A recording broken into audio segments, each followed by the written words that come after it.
Hello everyone, আসসালামু আলাইকুম। সবার কি অবস্থা, কেমন আছেন? আই হোপ সবাই অনেক বেশি ভালো আছেন। আলহামদুলিল্লাহ, আল্লাহর অশেষ রহমতে আমরাও কিন্তু অনেক ভালো আছি। এই তো নতুন আরেকটা দিনে নতুন আরেকটা ভিডিও নিয়ে চলে আসলাম।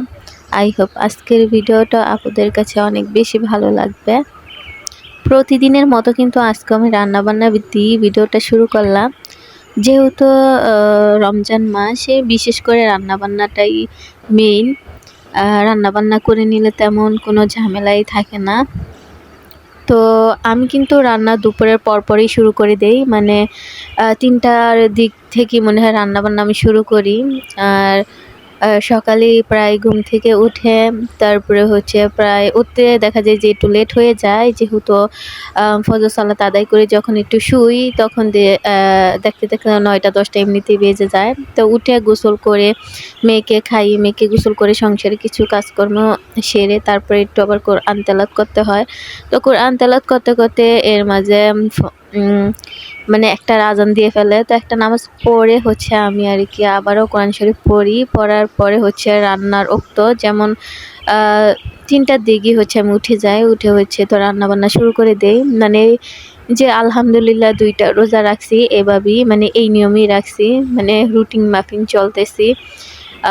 তো যাই হোক, এখন হচ্ছে প্রায় ৩টার উপরে বেজেই গেছে। তো প্রথমেই হচ্ছে আমি কিন্তু এখানে তাড়াহুড়া করে ভাজিটা বসিয়ে দিছি। তাড়াহুড়া করার কিছু নেই, যেহেতু ৩টার থেকে রান্না শুরু করছি।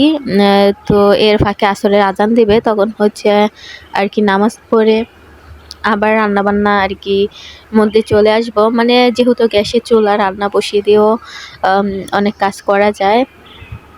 তো প্রথমে হচ্ছে আমি এখানে গাজর আর আলু ভেজে নিতেছিলাম। তো এরপরে হচ্ছে আমি আরকি এর ফাঁক দিয়ে হচ্ছে আর অনেক কিছু কুটিয়ে বেছে নিতেছিলাম। যেহেতু আ মানে ভাজি অল্প জালে কতক্ষণ নাড়াচাড়া দিয়ে তারপরে হচ্ছে আমি অন্য কাজগুলো করে নিতেছিলাম এর পাশাপাশি। তো যেহেতু আমার ছোট মেয়েটা আরকি রোজা রাখতে পারে না বা পারবে না, তো ওর জন্য হচ্ছে কি অল্প কয়টা ভাত রান্না করি আর সাথে হচ্ছে একটু মাছ ভুনা করে দেই। তো যেহেতু দুপুর হয়ে গেছে আর প্রায় ৪টা বেজে যাইতেছে, আরকি দুপুরেরটা তো এখনো খাইনি। হচ্ছে সকালের খাওয়াই ওর হইছে ১২টার দিকে। তো এই কারণে দেখা যায় দুপুরের খাওয়াটা এখন আবার ৪টার দিকে খাবে। তো আমি ভাবলাম যে একটু মাছ ভুনা করে দেই। আর আমি যখন বয় দিতেছিলাম আমার মেয়ে পাশে বসে, বসে হাসতেছিল। আ তো মেয়ের কথা ভেবেই হচ্ছে আরকি রান্নাবান্না শুরু করে দিলাম। তো এই তো মাছ প্রায় আরকি ভাজা হয়ে গেছে। তো এই মাছ ভাজি দিয়ে আমার মেয়েটা ভাত খাবে। আর এর ফাঁক দেওয়া হয়েছে যে আমি সবজি কুটে নিছি রান্না করার জন্য মাছ দিয়ে। তো প্রথমেই হচ্ছে মশলাটা ভালো করে কষিয়ে নিতেছিলাম। তো মশলাটা যখন কষানো হয়ে যাবে তখনই হচ্ছে আরকি মাছটা আমি ভুনা করে নেব। তারপর হচ্ছে ছোলা ভুনা করে নিতেছিলাম। মানে ওই যে বললাম না, ইফতারি তারপর হচ্ছে সেহরির জন্য একসাথে আমি রান্না করি। তো দেখা যায় যে অনেকটা সময় নিয়ে রান্না করতে হয়। তো এখানে হচ্ছে ছোলাটা আরকি রান্না করে নিতেছিলাম। তো একটা জিনিস কি, যেহেতু ছোলা আমি প্রতিদিন রান্না করি, তো ছোলার পরিমাণটা একেবারে আহামরি বেশি রাখলে কি হবে, এগুলা থেকে গেলে পরের দিন আবার ওটা আ আ খেতে অত বেশি ভালো লাগে না। তো আমি সাথেরটা আরকি সাথে রান্না করে খাই। তো এখানে হচ্ছে কি, ছোলা যেহেতু আমরা ২ জন মানুষ, তো এটাই মানে এনাফ, মানে ২ জনের জন্য যথেষ্ট। আর এর থেকেই মাঝে মধ্যে থেকে যায়, যেহেতু একসাথে অনেক খাবার হয়, যেমন ছোলা, বুট, মুড়ি, তারপরে হচ্ছে তো ফল ফ্রুট আছেই। তো এর মাঝখানে জিলাপি, মানে অনেক জিনিস যেগুলো একটু, একটু খেলেই দেখা যায় পেট একেবারে ভরে যায়, ভাত খাওয়ার জায়গা মানে কি থাকে না। তো এই কারণেই সবই চেষ্টা করি অল্প, অল্প করার। তারপরও দেখি দিন শেষে অনেক বেশি হয়ে যায়। তো যাই হোক, ছোলাটা কিন্তু মাশাআল্লাহ অনেক মজার ছিল।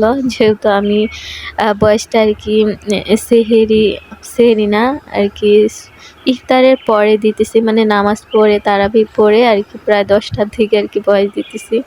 আর এখানে হচ্ছে মচমচা করে আমি কিন্তু পেঁয়াজও ভেজে নিছি। আর যেটা মেইন এই ভিডিওর পার্ট, সেটা হচ্ছে যেহেতু আমরা ইফতারিতে আর কি মিঠা জিনিসটা একটু কমই খাই, ঝালটাই বেশি পছন্দ করি। তারপরেও আমার শাশুড়ি আর কি একটু মিষ্টি টাইপের খাবারটা বেশি পছন্দ করে। তো ভাবলাম যে যেহেতু ফ্রিজে দুধ আছে, চালের গুঁড়া আছে, তো আমি ইফতারির আগে আগে পিঠাটা বানিয়ে রাখি, সারা রাত থাকলে পরের দিন হচ্ছে ইফতারি টাইমে খেতে পারবো। তো আমি হচ্ছে প্রথমে দুধ আর কি দুধ জাল করে নিতেছিলাম।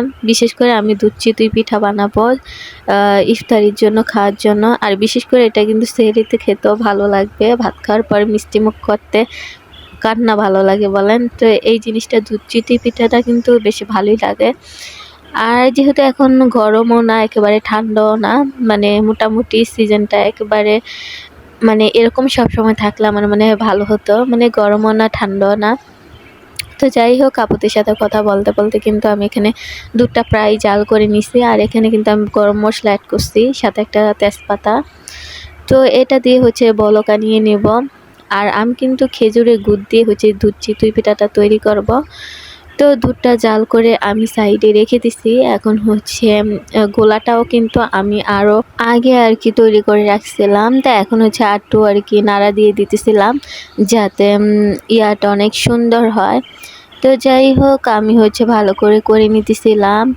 আর দুধ চিতই পিঠার মেন পার্টটাই হচ্ছে চিথুইটা। চিথুই পিঠা যত সুন্দর নরম সফট হবে, দুধ চিতই পিঠাটা কিন্তু খেতে তত বেশি মজার হবে। তো এই কারণেই হচ্ছে গোলাটা ভালো করে মিক্স করে নিতেছিলাম, নিয়ে হচ্ছে একেবারে মিক্স করে হচ্ছে আমি আর কি চুলায় কিন্তু আর কি অলরেডি মাটির হাঁড়ি বসিয়ে দিছি। আজকে হচ্ছে চিতই পিঠাটা মাটির হাঁড়িতে করব। আর কি এই গোলাটা যদি একটু নরমাল না, একটু কুসুম গরম পানি দিয়ে করা যায়, তাহলে কিন্তু পিঠাটা বেশ সুন্দর হয়। আমি জানি না কেউ এই জিনিসটা জানেন কি না, কিন্তু আমি যখন চিতই পিঠা বানাই এভাবেই তৈরি করি। আর বিশেষ করে এটা কিন্তু চিতই পিঠার খোলা না, এটা হচ্ছে একটা দইয়ের হাঁড়ি, ওটাই হচ্ছে আমি শুকিয়ে শুকিয়ে এরকম বানাইছি। তো এটার মধ্যে আমি দেখতেছিলাম আদৌ পিঠা আর কি হবে কি না, কিন্তু মাশাল্লাহ এটা আর কি আমার কল্পনার বাইরে, এত সুন্দর নরম তুলতুলে পিঠাগুলো হয়েছে। প্রতিটা পিঠা মানে কি বলবো, আমি প্রতিটা পিঠা এত সুন্দর হয়েছে, দেখতেই মন চাইতেছে যে ভর্তা দিয়ে খেয়ে ফেলি। তো যেহেতু রোজা রাখছি, তো আর কি করার, তো আমি হচ্ছে এখানে আর কি একটা একটা করে বানিয়ে তারপরে সাথে সাথে দুধের মধ্যে ভিজিয়ে দিতেছিলাম। তো এইভাবে তৈরি করার পরে শেষে হচ্ছে আমি খেজুর গুল জাল করে অ্যাড করে দেব। আর আলহামদুলিল্লাহ দুধ চিতই পিঠাটা কিন্তু মাশাআল্লাহ অনেক মজার ছিল। তো অবশ্যই আমার পিঠা বানানোর রেসিপিটা কেমন হয়েছে আপুরা কমেন্টের মাধ্যমে জানাবেন, কারণ আপনার একটা ছোট্ট মূল্যবান কমেন্টই পারে আমাকে নতুন আরেকটা ভিডিও বানাতে অনেকটা উৎসাহিত করতে। আর অবশ্যই কে কে আজকে রোজা রাখছেন কমেন্টের মাধ্যমে জানাবেন। তো এই তো আমি কিন্তু ভিডিওর একেবারেই শেষ পর্যায়ে চলে আসছি। নতুন কোনো ভিডিওতে দেখা হবে। আল্লাহ হাফিজ।